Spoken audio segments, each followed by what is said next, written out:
Hey everyone, TA Sam here in part 3 of our 8-part Microsoft Word tutorial. I encourage you, if you haven't, to go watch the first 2 videos. In short, those just covered downloading Word and then basic Word navigation, so if anything here confuses you, go back and watch those.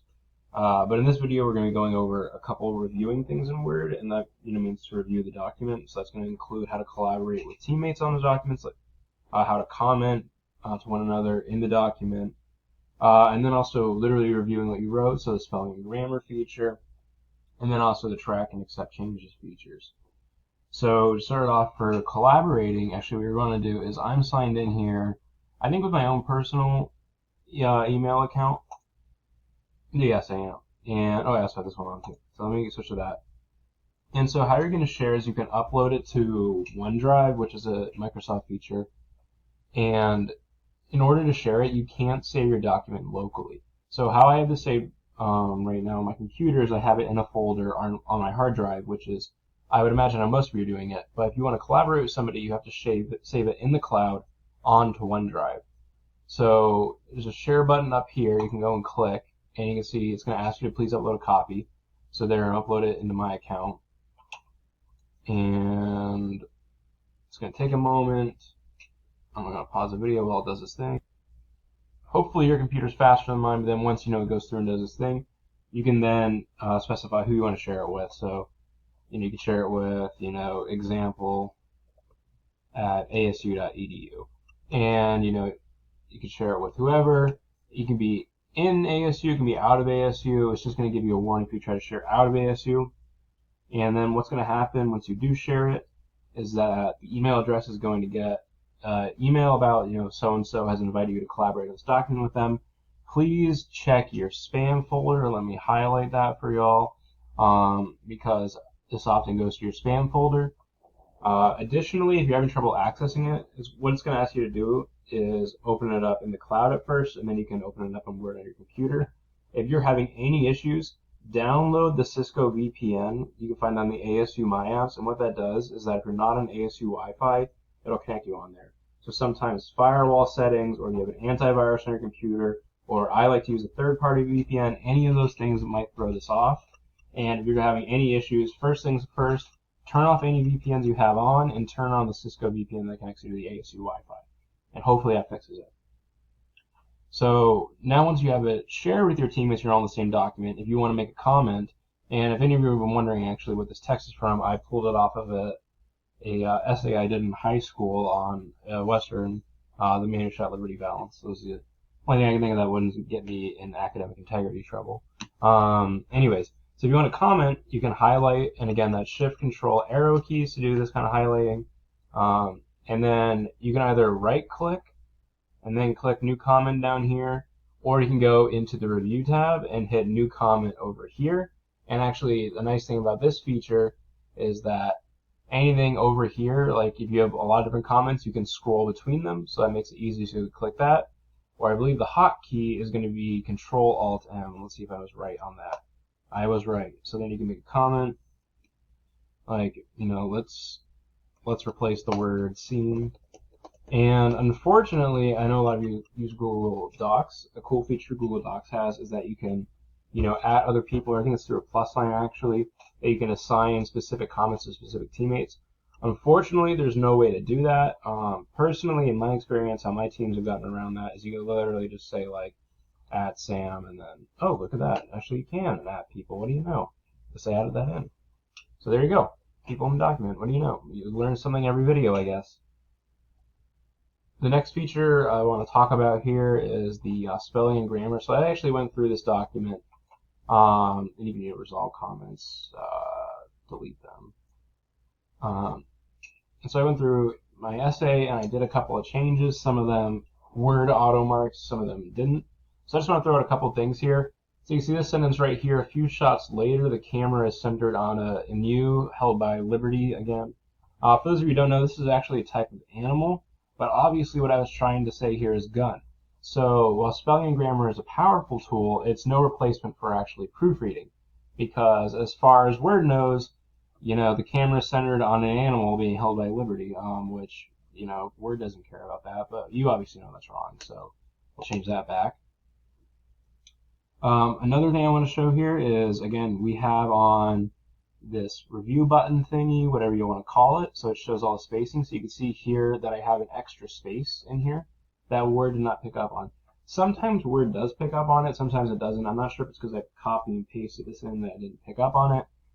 You'll see, as a general rule of thumb, red for spelling, green for grammar, which again, I tried to get grammar things going in here by adding and removing commas randomly, but it didn't pick up on it. So another cautionary tale about relying too much on spelling and grammar checking.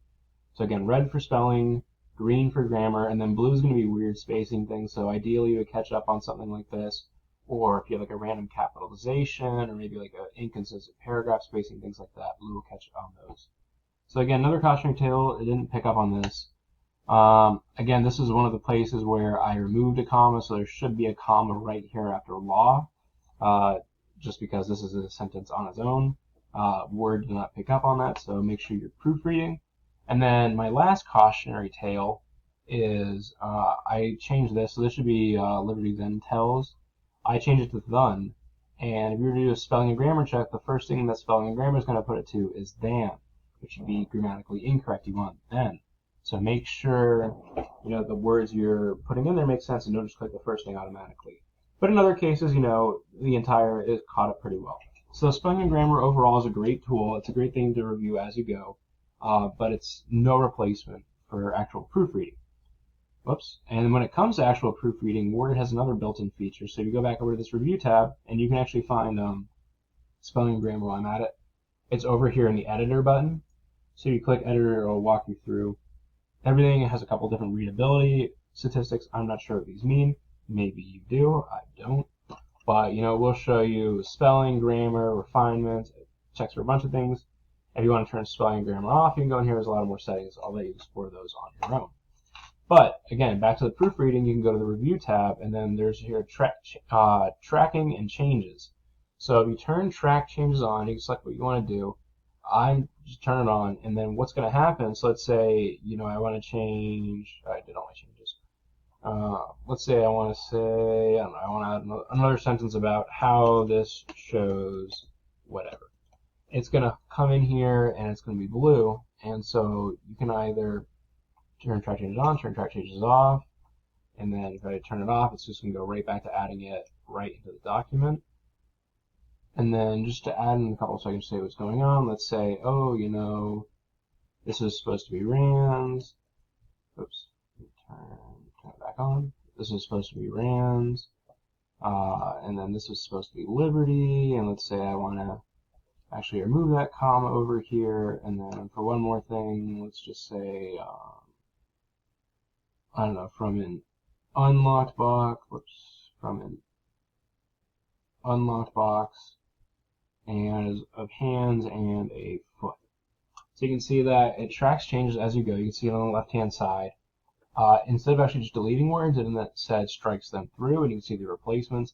This is also where it's very useful to have on our thingamabob that tracks things, because you can see the spacing between lines. You can see I think I actually put an extra one in here. And so if we go to review, we go back over to the view, and you can also click these on the left-hand side, double-clicking them. Will show you the changes like if you were to make them, and you can just click off or click off.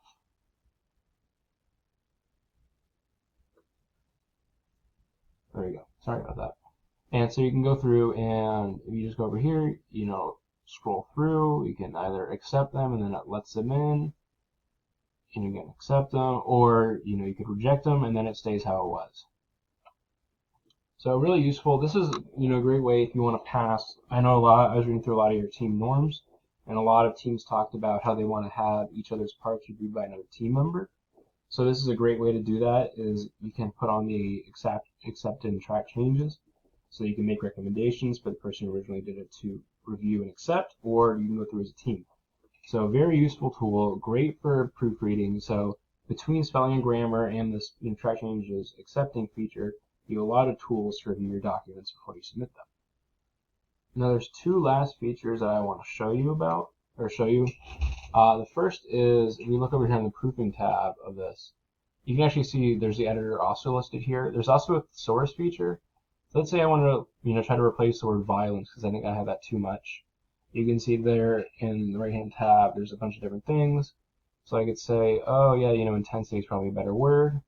So then it's not going to put it in for you, but you at least have it right there.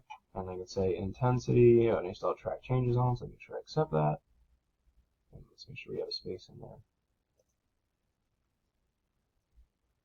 So I have to go back and accept them all. And then the next thing I want to show you is the Read Aloud tab, and this is where I actually disable computer audio in my screen recording software. But what it's going to do is it's just going to walk you through, and so you can see it going through.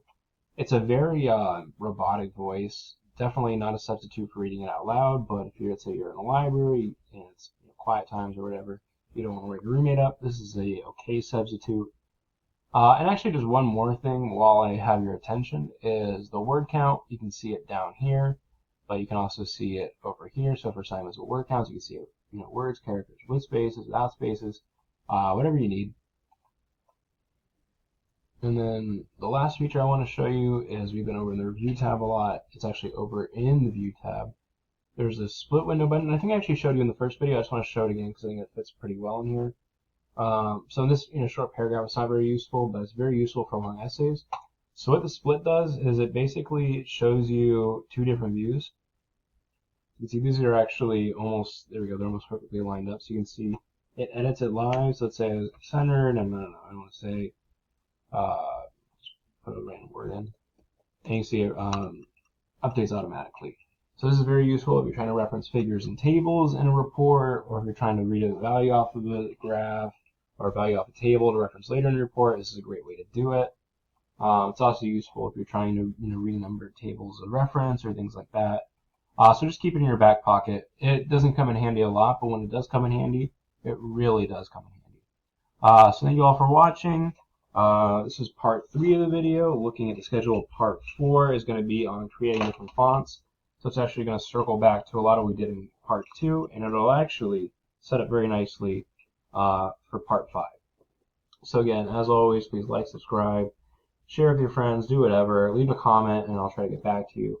And good luck on writing your reports.